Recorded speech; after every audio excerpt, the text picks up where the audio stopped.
What is going on, guys? This is Jake at That Fit Friend, and today we're going to be talking about block pulls, not rack pulls.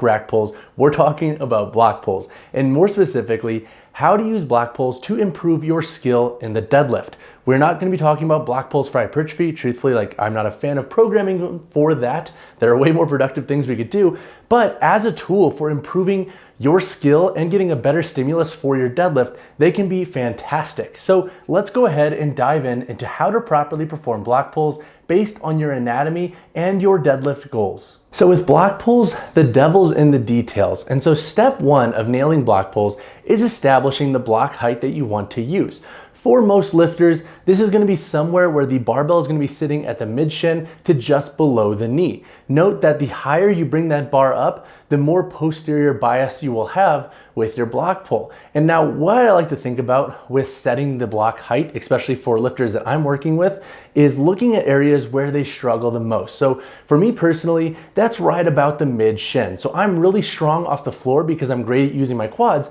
but as soon as I need to kind of transition to that more quad to posterior and glute bias in my pull, that's where my form starts to slow down and where I start to struggle the most. So we set the block pull for me right about mid shin because that's an area that I struggle with, that I want to be really specific with when it comes to skill acquisition and the improving of my deadlift.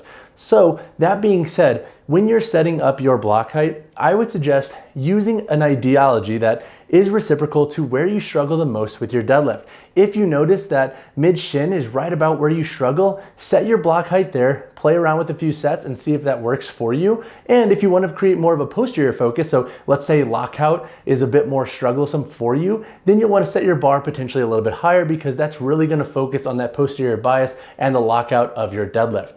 After you've set your block height, you're then going to take an approach similar to what you would in your deadlift. Likely you will have a slightly higher hip position, and so I want you to focus on creating nice length in the hamstrings and then bracing accordingly for the weight at hand. Now, as you start to initiate your block pull, I want you to focus on bringing those glutes to the bar. So literally think about if the barbell and your glutes had a magnet, they were getting pulled together as you initiated that movement. That's going to really focus on the posterior focus of this movement. And because with a block pull, we're gonna have less forward knee translation, we will have less quad active in this variation. So it's a great time to really focus on what the glutes are doing. So glutes to bar, and then as you lock that weight out, I want you to focus on squeezing the quads and squeezing your glutes. You do not need to overextend to lock the weight out by just simply squeezing the quads and glutes. That will give you a nice locked out posture, plus you won't have soft knees so you wouldn't get called in competition for it. And it's a nice metric and mental cue to use as a lifter to be like, okay, this weight is locked, I've squeezed my quads, glutes, everything is fully locked out. Now let's go back to our next rep and start the eccentric. Obviously, control the eccentric so you don't have to go chase the barbell around the blocks or have it roll off the blocks. So hinge accordingly and then repeat this process to make awesome block pulls. So now why would we program block pulls? So 3 reasons why I think block pulls can be really useful. Number 1, when we are pulling from the floor, that can be a very demanding process for a lot of lifters and athletes. And if we have a pretty beefy training program already, where let's say we're already deadlifting in the week, we might want to use block pulls to limit how much fatigue we are getting and just how much we're beating up our body. So a block pull is going to help limit that bottom range of motion, so breaking the floor, where a lot of people struggle the most, especially if you're not necessarily built for deadlifting.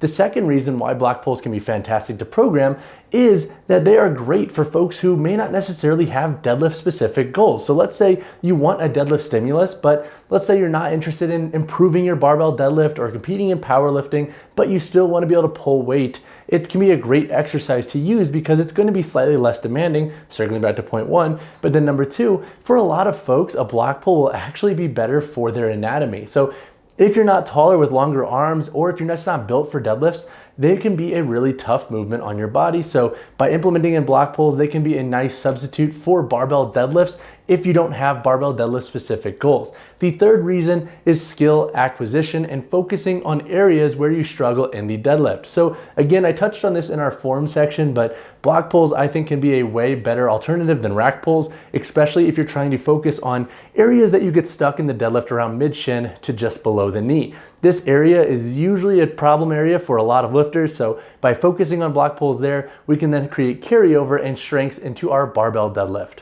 All right, so I said rack pulls earlier. Why did I say that, and why do I think block pulls are superior? So when we are doing rack pulls, I think two things end up happening. Number one, we worry so much about the weight and our lockout benefit that we end up like actually not getting a really productive range of motion that is actually reciprocal to our deadlift. And then number two, I think rack pulls are a great way to break down barbells. So with the block pull, since we have blocks under each side, we're gonna be less prone to breaking barbells, but then also I just don't think that that top end range of motion in a rack pull is that beneficial for most lifters. I think more lifters could benefit at focusing on an area slightly at a deeper range of motion than deadlift where they struggle, and then working on lockouts through there, because that is going to be, I think, a better carryover and bet for most beginners and intermediates who are really trying to improve their deadlift skill versus just focusing on that top end range of motion that a lot of lifters probably don't really need a ton of focus on. They just need actually more reps working with a slightly larger range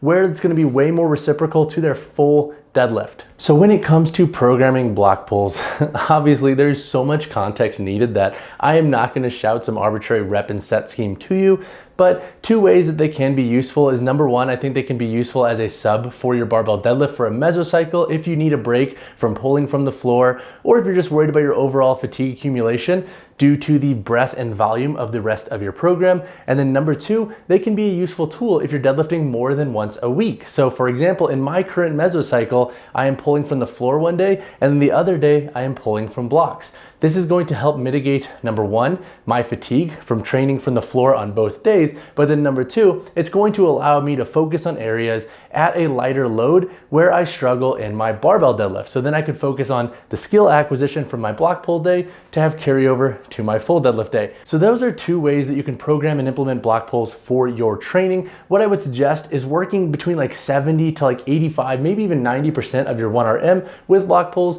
and working for a couple of reps at a time. If you're really focusing on the skill acquisition part, you can get a bit heavier and work on lower rep schemes, and that'll help you focus on your positioning as you are getting set up, as you are executing. But for most folks, getting in like a moderate volume with block pulls can be a really good bet. All right, guys, that wraps up this video on block pulls. If you have any questions on this video, hit me in the comments below and I will answer whatever you have. Block pulls, I think, can be a fantastic exercise if you take them from a lens of improving your deadlift skill. They're not gonna be your best bet, I don't think, for hypertrophy, and I think there are way better exercises you can do if you're trying to get specific with certain muscles and creating a hypertrophy response with them. But that all being said, guys, hope you like this one. Again, if you have questions, drop them below or reach out to me personally. And as always, drop a like on the video, subscribe to the channel. I will see you guys in the next one.